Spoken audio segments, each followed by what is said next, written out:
Baik, terima kasih Vanessa.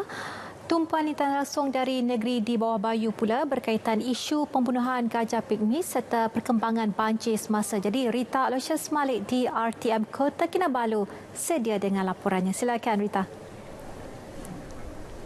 Terima kasih Miza. Salam sejahtera. Lebih 100 kemudahan jalan raya dan jambatan di Sabah terkesan banjir dan tanah runtuh baru-baru ini. Namun tindakan pantas pihak Jabatan Kerja Raya JKR Sabah membaiki serta membina sementara sebahagian besar jalan raya terbabit. Kini hanya 17 jalan raya dan jambatan tidak dapat dilalui pengguna. Timbalan Ketua Menteri yang juga Menteri Kerja Raya Sabah, Datuk Seri Bung Mokhtaradin berkata, kerja-kerja membaik pulih keseluruhan jalan raya dan jambatan yang terjejas banjir di Sabah memerlukan kos hampir 150 juta ringgit. Hari ini satu jalan sudah siap, iaitu jalan Talaga Bridge, Pitas. Telah siap, jambatan pun sudah siap dan tim ini akan bergerak pula ke Kampung Liu. Untuk sebab kampung ini pun tidak boleh dilalui juga, jambatan putus, tanah runtuh. Beliau ditemui media selepas meninjau kawasan tanah runtuh tempat letak kereta di Taman Kinabalu, Kundasang.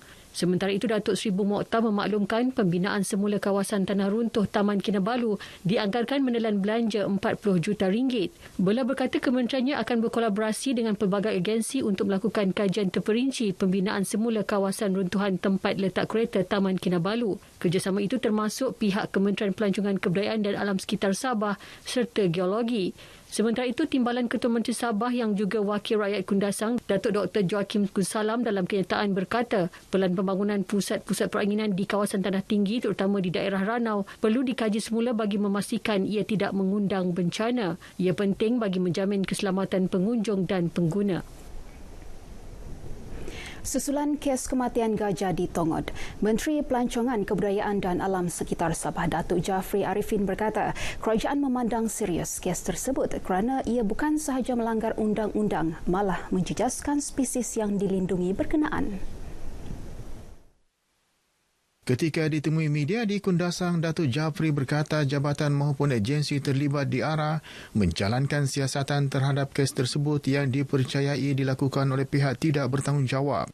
Kita tidak mahu haiwan-haiwan ini akan pupus nanti kalau kita tidak pelihara. Jadi saya di bawah kementerian saya memandang serius dan kita minta pihak-pihak yang terlibat untuk ambil tindakan serius sekeras-kerasnya lah. Semalam, media tempatan melaporkan bangkai seekor gajah pigmi ditemukan dengan anggota badannya dipotong manakala kulitnya disiat di sebuah ladang sawit di Tongod. Bangkai gajah itu juga mempunyai kesan tembakan dan tetakan. Jabatan Hidupan Liar sedang menyiasat motif pembunuhan sama ada perbuatan itu dilakukan oleh pemburu. Perkembangan banjir di Kinabatangan. Seramai 8 keluarga melibatkan 28 penduduk kampung Pangkalan Bukit Garam berpindah ke Balai Raya kampung berkenaan berikutan rumah mereka dinaiki air susulan paras air Sungai Kinabatangan naik mendadak. Penduduk berkenaan termasuk bayi berusia seminggu berpindah secara sukarela ke Balai Raya itu kira-kira pukul 4 petang semalam. Menurut kenyataan Pegawai Pertahanan Awam Daerah Kinabatangan, Kapten Ahmad Roslan Muhammad Kamil, banjir di daerah itu berpunca daripada limpahan air Sungai Kuamut dan Sungai Pinangah. Pemantauan pihaknya bersama Jabatan Bomba dan Penyelamat Malaysia, JBPM Kinabatangan mendapati paras air meningkat secara mendadak melebihi 9.3 meter paras amaran bermula semalam. Menurutnya, Jawatan Kuasa Pengurusan Bencana Daerah Kinabatangan telah menyalurkan bakul makanan, pelitup separuh muka, cecair pembasmi kuman dan pembahagi fleksibel untuk keselesaan penduduk di Balai Raya berkenaan. Tambahan seramai 3,500 lagi kaki tangan Kementerian Kesihatan Malaysia KKM bermula akhir bulan ini adalah bukti kerajaan prihatin dalam memastikan kesihatan rakyat menjadi keutamaan. Penambahan kekuatan anggota petugas barisan hadapan KKM sudah tentu memberi keyakinan kepada rakyat terhadap keupayaan sektor kesihatan negara memerangi pandemik COVID-19. Pensyarah Perubatan Fakulti Perubatan dan Sains Kesihatan Universiti Malaysia Sabah UMS, Dr. Muhammad Nazri Muhammad Daud berkata, ia juga secara tidak langsung memberi kekuatan dan semangat baharu kepada petugas kesihatan sedia ada untuk terus berkhidmat demi kepentingan rakyat.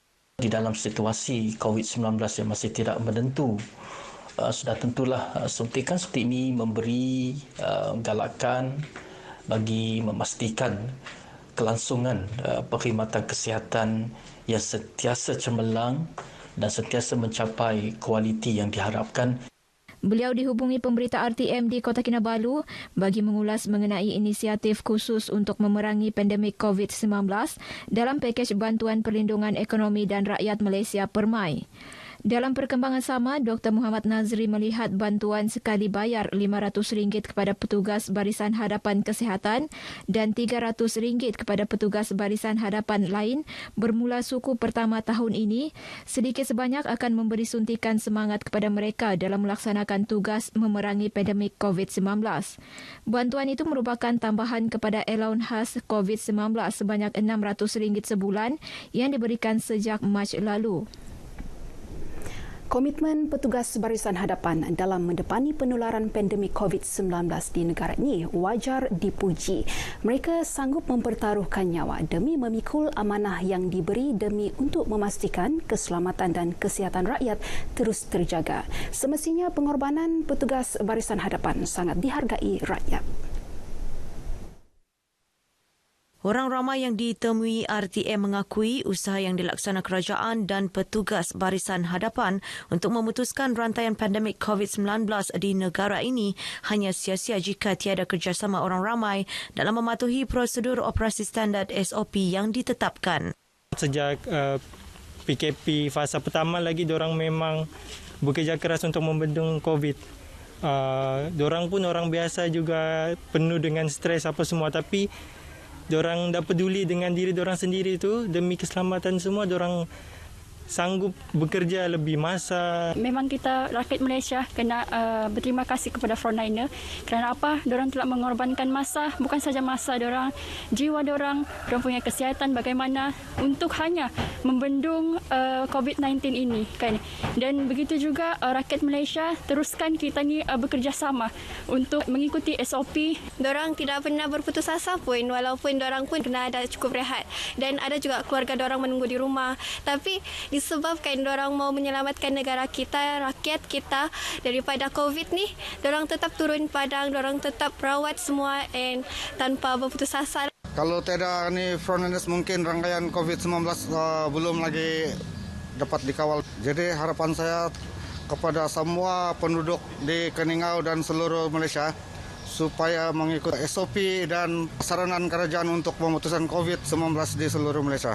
Tanpa mereka, kita memang sukar untuk menangani COVID-19 yang sedang menular sekarang. Harapan saya kepada semua rakyat untuk sentiasa patuhi SOP yang telah ditetapkan.